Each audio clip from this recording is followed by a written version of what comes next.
mga kalupa, nandito tayo sa Green Ridge, Binangonan, Rizal, no? May binibenta po kami property dito is 150 square meter. Benta po namin is 1.8.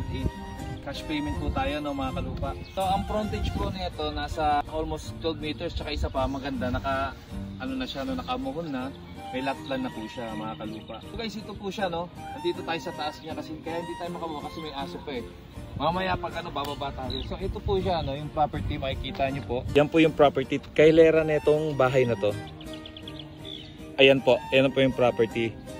Wala na po kayo tatambakan dyan, no? May babawasan lang po ng konti. Napakaganda po dito. Kung makikita nyo doon, no? Ang view po niya is Laguna de Bay.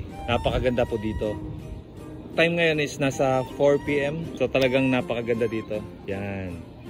So ulitin ko po, no, katabi po siya ng bahay na to, no. Katabi po siya ng bahay na to. Yung property, ayun po yung property. Ulitin ko, no, mga kalupa, 150 square meter. Nasa 12 meters yung frontage niya. Regular cut. 1.8 million cash payment lang po tayo, mga kalupa, no. So ito makikita niyo yung no, yung paligid niya. Napakaganda. Yan po yung paligid niya, mga kalupa. Ang maganda dito, pag nakuha nyo to yung property, i-refer sa inyo na contractor din po namin na pwede mag-build ng house nyo, no, mga kalupa.